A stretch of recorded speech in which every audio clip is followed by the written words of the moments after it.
लखनऊ से एक और बड़ी खबर सामने आ रही है। डिफेंस कॉरिडोर घोटाले में दोषियों पर शिकंजा कसा गया है। राजस्व विभाग ने डिफेंस भूमि घोटाले में कार्रवाई तेज कर दी है।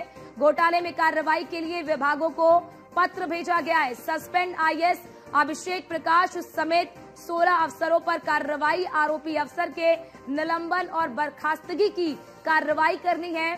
अगस्त 2024 में शासन को भेजी गई थी 83 पन्नों की जांच रिपोर्ट। अधिकारियों की 60 गांठ से अधिग्रहण है, अधिग्रहण प्रक्रिया के दस्तावेजों में हेरफेर हुआ।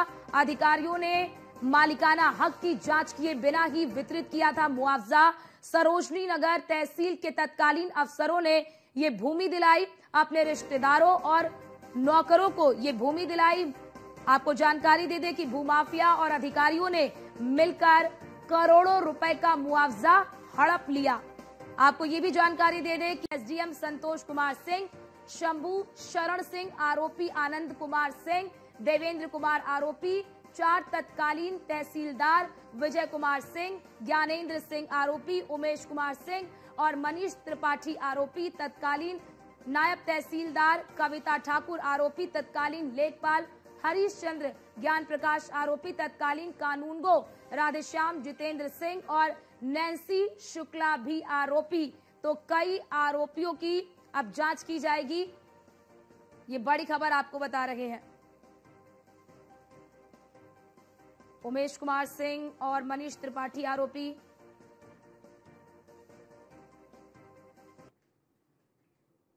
और हमारे साथ हमारे संवाददाता एसके वाजपेयी हमारे साथ जुड़ चुके हैं। एसके, अब इस पूरे मामले में परत दर परत चीजें खुल रही हैं, एक साक्ष्य सामने आ रहे हैं।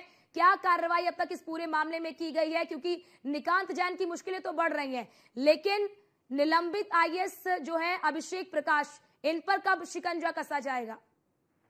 बिल्कुल, अगर हम इस पूरे मामले को देखें तो स्टेप दर स्टेप लगातार कार्रवाई आगे बढ़ रही है, क्योंकि निकांत जैन की कस्टडी रिमांड के लिए लखनऊ पुलिस ने कोर्ट में अर्जी दी है और निकांत जैन की कस्टडी रिमांड मिलने के बाद भी बहुत सारे सवाल जो यूपी पुलिस के पास हैं वो यूपी पुलिस निकांत जैन से करेगी।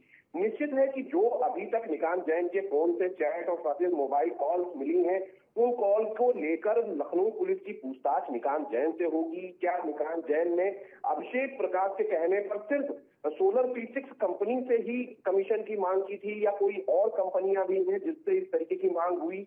दूसरी बड़ी चीज ये है, क्या किसी कंपनी से कमीशन की वसूली भी की जा चुकी थी?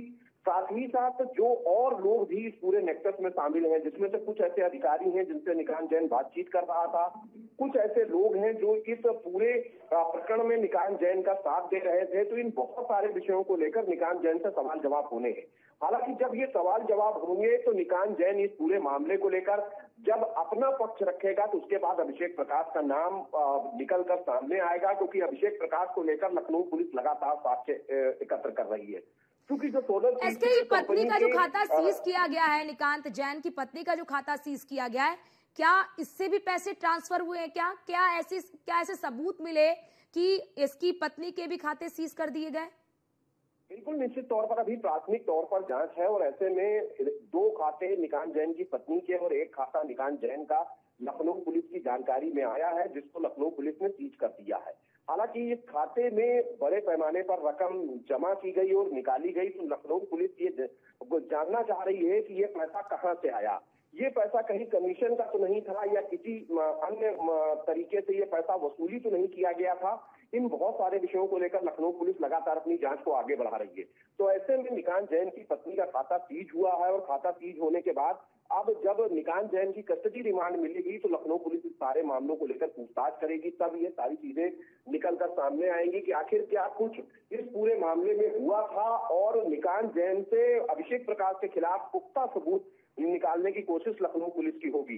क्योंकि जिस तरीके से विश्वजीत दत्त ने अभिषेक प्रकाश और निकांत जैन पर आरोप लगाए थे, तो उस पूरे मामले को लेकर लखनऊ पुलिस ने निकांत जैन को गिरफ्तार किया, लेकिन अभिषेक प्रकाश के खिलाफ साक्ष्य केवल निकांत जैन दे सकता है। तो ऐसे में निकांत जैन की कस्टडी रिमांड मिलने के बाद भी जब उससे पूछताछ होगी तो ये जानकारी ली जाएगी कि अभिषेक प्रकाश ने उससे क्या कुछ कहा था, किन किन लोगों से बातचीत करने के लिए कहा था। बिल्कुल, इसके यानी कि माना जाए कि निकांत जैन के बयानों से अभिषेक प्रकाश की मुश्किलें बढ़ेंगी। बहुत शुक्रिया आपका हमारे साथ जुड़ने के लिए और तमाम जानकारी हमारे दर्शकों तक साझा करने के लिए।